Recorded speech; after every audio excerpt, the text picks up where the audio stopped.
여러분 안녕하십니까. 누리PD입니다. 자, 백척간두의 대한민국의 현실, 이대로 가면 나라가 위험하다, 이런 절박한 느낌을 혹은 인식을 하고 있는 분들이 적지 않습니다. 그런데 이렇게 생각하는 사람을요, 우리나라에서는 극우라고 불립니다. 극우는 맞죠? 근데 극우가 뜻이 좀 다릅니다. 제가 지어낸 조이기도 한데요, 극우는요, 지극한 우국충정의 야거입니다.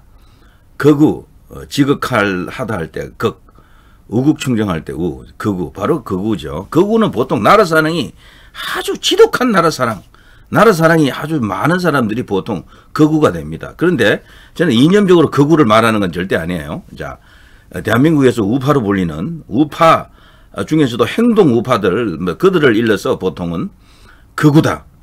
그리고 이제 우리나라에서 금기시된 어떤 주제들이 있습니다. 5.18이라든가 노무현이라든가 누굽니까? 김대중이라든가, 그리고 건국, 해방, 일본, 여러 가지 어떤 중요한 어떤 어젠더들이 있습니다. 거대 담론이 된 이슈들이 있잖아요. 그리고 부정선거, 그리고 또 코로나, 엄청나게 많은 그 이슈들이 있죠.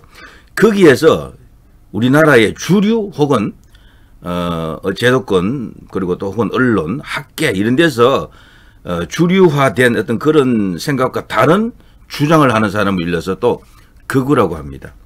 그래서 우파 유튜버는 전부 극우가 되어 있는 거죠. 어쨌거나 대부분 극우 아닌 극우가 되었습니다. 합리적 어떤 그런 생각이라도 그런 영역에 터치 들어가게 되면 그냥 극우가 되고요. 그래서 저는 그 극우를 피할 생각 없습니다. 지극한 우국충정이 바로 극우다라고 생각하고요. 자, 지금 대통령의 비상계엄 선포, 이걸 하지 않으면 안 될 그런 위중한 상황이다. 나라가 그 정도로 백척간두에 섰다라고 생각하는 거죠. 그래서 말이죠, 여기에 동조하는 사람들도 많습니다. 국민의힘은 당 이름이 국민이잖아요. 국민을 좀 이야기하세요. 저들이 걸핏하면 국민의 뜻 하면서 국민파리를 하거든요. 옛날에는 민주파리를 했어요. 걸핏하면 민주로 그래서 민주라고 하는 프레임으로 그냥 압도적으로 그냥 밀어붙였죠. 거기에 주눅 들어가지고 꼼짝을 못해 전부. 아니, 민주화라고 하는 것은요, 산업화 이후에 따라오는 겁니다. 그러니까 산업화가 안 되면 민주화가 안 돼요. 달리 말하면 산업화에 성공하면 민주화는 저절로 옵니다. 부산물 같은 거야, 사실은. 근데 우리나라는 뭔가 하면요, 산업화의 가치는 그냥 아무것도 아닌 것처럼 그래 이야기하고 있어.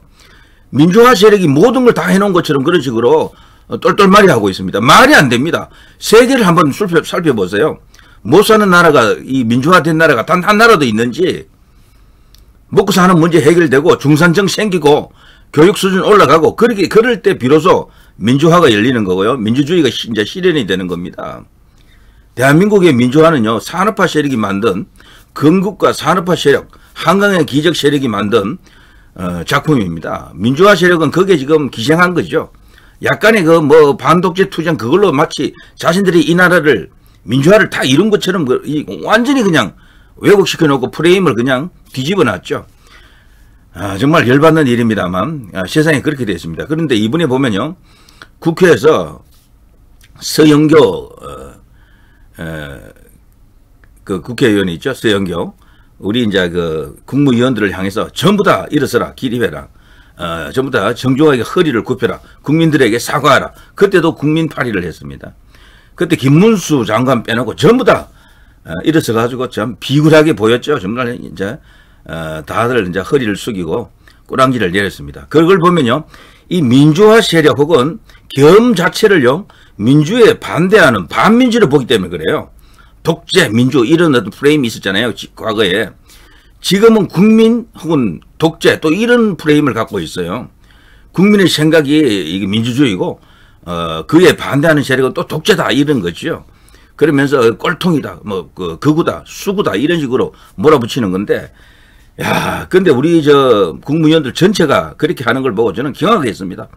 김문수 하나 정도 이제 남아 있었지만, 그분마저도 그런 행동이 없었더라면은, 절망적이죠, 절망적. 대통령 주변에 다 그런 사람만 있는 겁니다. 그렇게 소신 없고, 생각이 얕은 거예요, 그러니까. 이 역사 진행 방향, 역사의 그 전체적인 어떤 얼개, 그림 이런 것을 잘 모르고 있다라고 봅니다, 저는. 자, 사설이 좀 길었는데요. 지금 대한민국을 만든 세력, 지금 선진화로 와 있잖아요. 건국, 산업화, 민주화, 선진화 이 단계적으로 탁탁탁탁 되어 있는데 민주화 세력들이 모든 걸 다 한 것처럼 지금 왜곡을 시켜놨어요. 날조 조작, 왜곡, 과장 뭐 이런 거죠. 선동 이런 것들입니다. 그런데 거대한 위선이에요. 이런 것은 전부 다 거의 거짓말에 가깝습니다. 제가 볼 때는요. 건국과 산업화 세력의 그 힘으로 여기까지 온 거예요. 선진화까지 만들어낸 겁니다. 산업화라고 하는 단어는 인기가 없어요. 사실은. 근데 가장 어렵습니다. 난이도로 보면은 수학 문제 풀 때 보면 어려운 문제 있고 쉬운 문제 있잖아요. 민주화라고 하는 것은 산업화 이후에 따라오는 것이기 때문에 난이도로 보면은 아주 낮은 난이도예요. 사실은. 진짜 어려운 것은 산업화입니다. 이거는 못 사는 나라들이 그렇게 원하지만 안 되는 거예요. 이거는. 그리고 박정희 대통령 그 시대의 산업화는요. 요즘 후발 개도국들 많죠. 뭐 아프리카, 동남아, 뭐 남미, 중남미인데 엄청나게 많습니다. 이런 나라들. 그런 나라들이 산업화하는 방향, 그 방식과 박정희 대통령 때와는 달라요. 지금의 산업화는요. 이미 선진국이 된 산업화에 성공한 나라들이 거기 가서 공장을 짓습니다. 저임금을 찾아가가지고 그런 식으로 산업화가 되는 거예요. 근데 박정희 대통령 때는 외국 기업들이 우리나라에 왔습니까? 우리 힘으로 일어나는 거예요. 돈도 없죠. 기술도 없죠. 사람만 있는 거야 그냥. 근데 그 사람도 기술이 있는 사람이 아니잖아요.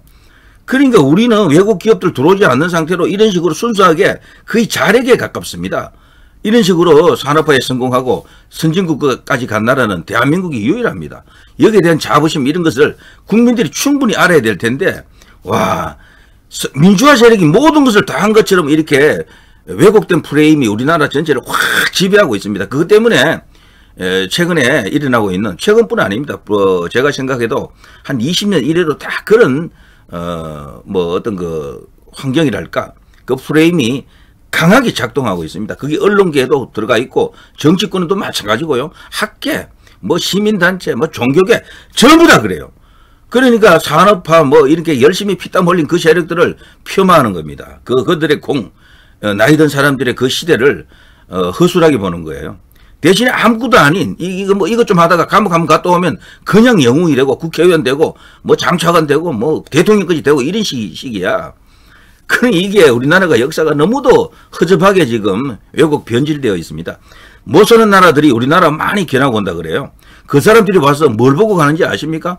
새마을운동, 한강의 기적, 뭐 그리고 4대강, 그리고 어떻게 대한민국이 세계에서 가장 못 살던 나라가 그렇게 선진화됐는지 이런 거 다 공부하고 가는 거죠.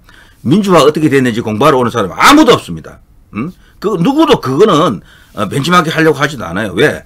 그거는 시급한 게 아니야. 그들에게는 어떻게 먹고 사느냐, 어떻게 산업화에 성공하느냐, 얼마나 어렵습니까 이게. 우리나라 그 당시에 박정희 대통령 그 당시에 돈이 없잖아요. 종잣돈조차도 없는 거야. 그런 나라를 이런 식으로 천지개벽시켰다. 세계 이런 유래를 한번 찾아보세요. 이 비슷한 나라가 없다니까. 이런 세력을 지지하는 계층을 일러서 거구다, 꼴통이다, 수구다. 와, 참 나라가 이렇게 완전 뒤집어져 있기 때문에요. 윤 대통령의 이런 비상한 계엄 아니고는 답이 없습니다. 부정선거 이슈도 말이죠. 엄청나게 거대한 이슈입니다. 이게 정말. 여기에 지금 깔아앉아 있는 이야기들을 언젠가는 드러내야죠. 이거 해결하지 않고서는 대한민국은 올바른 방향으로 나아가지 못합니다. 위선과 거짓, 선동, 날조 조작 왜곡 세력들이 우리나라를 지배할 겁니다. 그리고요, 이 쇠도 달궈졌을 때 때리라고요. 윤 대통령이 이번에 이 계엄이 아니었으면은 부정선거 이슈는 계속 이 상태로 그냥 계속 갑니다. 해결도 안 되고, 10년, 20년 계속 간다고요. 그럼 끝나는 거야, 그냥. 노무현 때부터 부정선거였어요. 그렇게 생각하는 사람들은 많습니다. 그때가 언제입니까, 벌써? 근데 하나도 해결 안 되고 쫙 오는 거야. 부산대 철학과 교수였던 최우봉 교수. 그분은 그거 투쟁하다가 결국 그 학교에서 잘렸잖아요. 파면당했다니까. 근데 그 당시에는요, 노무현 그 당선 무효 운동을 얼마나 열심히 했습니까? 사람도 많았어요, 그때는. 그 시간이 오래 가다 보니까 이제 사람도 없어, 거기도. 근데 그 후에 이제 4.15 터지면서 뭐 엄청나게 또 이렇게 부각되고, 이번 4.10도 그렇고요. 그런 다른 선거도 좀 이상하고, 그런데도 하나도 해결되지 않고 여기까지 왔거든. 그런데 결정적인 계기가 지금 터졌습니다. 윤 대통령의 이번 계엄은 그야말로 세상에 드러내기 위한 고육지책이었다. 그야말로 성동격서라고 합니다만 저는 그거보다도 고육지책이라고 생각합니다. 손자병법에 여러 가지 어떤 계책이 있습니다만 스스로 살을 주고 뼈를 취하기 위한 그런 걸로 봅니다. 그래서 대통령 스스로는요, 이 일로 인해서 탄핵을 당할지도 모르는, 당할 가능성이 커졌어요. 지금 보니까 국민의힘에서 벌써 7명 나왔잖아요. 이런 식이면 이번에는 설령 안 된다 손 치더라도 다음에는 또 어떻게 될는지 뭐 이런 식이 된 겁니다. 그래서 스스로를 완전히 구국의 재단 위에 몸을 올린 겁니다. 희생을 하겠다. 나를 던져 나라를 구하겠다라는 그런 마음이 없으면 이런 건 못합니다. 그래서 이번에는요, 이 너무도 절박한 상황에서 마지막 한순간이 온 겁니다. 이 부정선거 이슈는 이번에 살리지 못하면은 어렵습니다. 제가 볼 때는. 이 너무도 거대한 뭐가 있는 것 같아요. 느끼잖아요. 지잖아요. 누가 봐도 이게 부정선거가 아니면은 나올 수 없는 사례들이 너무 많거든. 오히려 그게 너무 많아서 어쩌면 전파가 안 되는지도 몰라요. 너무 수십 개잖아. 그거 나와 있는 걸 보면은. 뭐 이런 거 저런 거 합치면은 너무도 많다고. 형상기억종이라는 것도 말도 안 되지만요. 그거 말고도 저기 규격에 어긋나는 그런 그 투표지가 얼마나 많습니까? 그리고 또 통계 그 법칙에도 맞지 않는 그런 일들이 너무도 많고, 이런 뭐 여러 가지 수없이 많은 그런 사례를 보고 이걸 부정선거 아니다라고 오히려 부정선거 주장하는 사람들을 일러서 그냥 극으로 그냥 몰아붙이는 이 우리나라의 어떤 그 정치 프레임, 왜곡된 어떤 인식, 여기에 동조하는 세력들이 너무도 거대하다라고 느껴집니다. 선관위 하나가 문제가 아닌 것 같아요.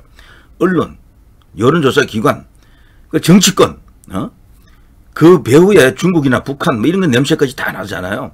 그러니 대통령이 저런 방식이 아니고는 달리 어떻게 해볼 수가 없었다. 뭐 헌법기관이라고 뭐 수사도 못해, 뭐 거기 감사도 안 돼. 뭡니까 거기가 도대체? 취해법권입니까 거기는? 그런 식이 된 겁니다. 그러니까 취해법권이기 때문에, 사실상의 취해법권이기 때문에 대통령은 초법적인 권한, 계엄령을 발동한 것입니다. 그거 아니고는 달리 어떻게 할 수가 없었던 것이다 라고 볼 수 있겠죠. 그렇지 않습니까? 때문에 지금 우리나라는 비상한 상황입니다. 비상한 상황. 이것을 이번 기회에 세상에 드러내고 반드시 결론을 낼 수 있도록, 결과를 가져올 수 있도록 힘을 모아야 할 것 같습니다. 자, 일단은 이 정도 하겠습니다. 누리 PD 김준희였습니다.